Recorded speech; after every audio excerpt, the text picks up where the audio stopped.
তার মনে হলো যে তিনি না জানি মুনাফিক হয়ে যাচ্ছেন। দুর্ভাগ্য আমাদের যে আমরা নিজেদেরকে মুসলিম দাবি করি, আমাদের কোনো অ্যাসেট ছুটে গেলে সেটা নিয়ে আমাদের অনেক পেরেশানি হয়। দেশে হয়তো আমার কোনো অ্যাসেট আছে, সেটা কেউ দখল করে ফেলছে, এটা নিয়ে আমাদের অনেক পেরেশানি হয়, হওয়াটা স্বাভাবিক। কিন্তু আমার ঈমান দুর্বল হয়ে যাচ্ছে কিনা, আমি কুফরের কাছাকাছি চলে যাচ্ছি কিনা, আমার ইসলাম দুর্বল হয়ে পড়ছে কিনা, সেটা নিয়ে আমাদের তেমন কোনো পেরেশানি হয় না, সেটা নিয়ে আমাদের কোনো চিন্তা হয় না। মুহাম্মদ সাল্লাল্লাহু আলাইহি সাল্লাম যখন উপস্থিত ছিলেন, মদিনার ইসলামী রাষ্ট্র, সমাজ, সোসাইটি যখন ছিল, সেরকম একটা দারুণ সোনালী সময় যখন ছিল, তার ভেতরে অবস্থান করে যদি হানজালা নিজের ঈমান নিয়ে চিন্তিত হতে পারে, তাহলে আপনি আমি কিভাবে মাল্টিকালচারাল সোসাইটিতে বসবাস করে আমাদের ঈমান নিয়ে নিশ্চিন্ত হয়ে বসে থাকতে পারি? প্রিয় ভাইরা, ঈমানকে সেভ করার জন্য, ঈমান নিয়ে আপনার ব্যাকুলতা, আপনার বিচলিত হওয়া, ঈমান নিয়ে আপনার পেরেশানি, ঈমান নিয়ে আপনার ভাবনা, এটাই আপনাকে সেভ করার জন্য সবচেয়ে বড় সহযোগিতা করবে ইনশাআল্লাহ। এই জন্য আমাদেরকে ঈমান নবায়ন করতে হবে। এখানে আমরা এসেছি ঈমান নবায়নের জন্য। আমরা ঈমানের কথা বলবো, ঈমানের কথা শুনবো, ঈমানের আলোচনা করব, ঈমানের পর্যালোচনা করব। এই বিষয়গুলো আমাদেরকে ঈমান নবায়ন করতে সাহায্য করবে ইনশাআল্লাহ। তাহলে প্রথম পয়েন্ট আমি শেষ করলাম 7টি পয়েন্টের।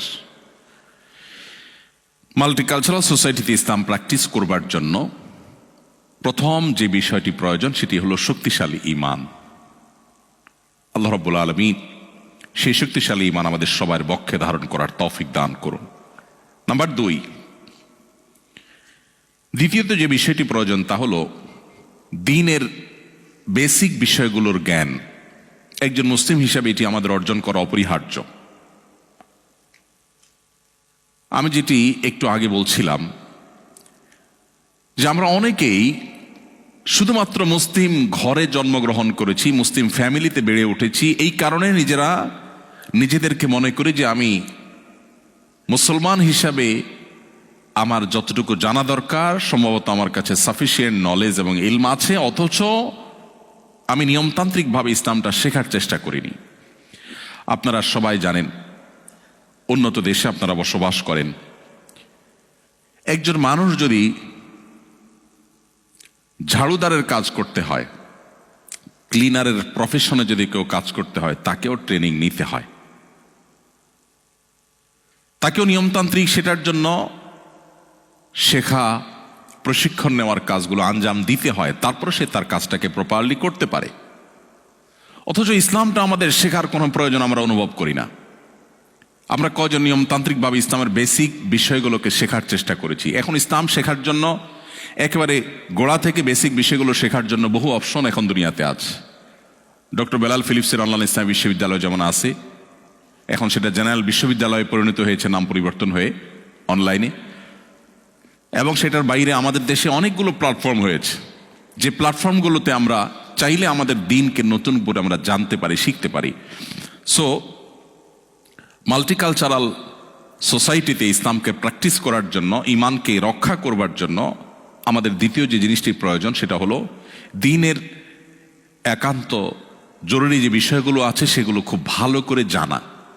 আমাদের মধ্যে যখন ইসলামিক নলেজের কোনো গ্যাপ থাকবে, সেই গ্যাপের মধ্য দিয়ে সংশয়ে ঢুকে পড়বে, সন্দেহ ঢুকে পড়বে, ইরতেদাদের ফিতনা ঢুকে পড়বে, ঈমান হারা হওয়ার, কুফুরের ফিতনা ঢুকে পড়বে। আমাদের নিজের অজান্তে নিজের মধ্যে সন্দেহের দানা তৈরি হবে। প্রিয় ভাইরা, এই জন্য আমাদেরকে দ্বীনের বেসিক ইলম অর্জন করতে হবে।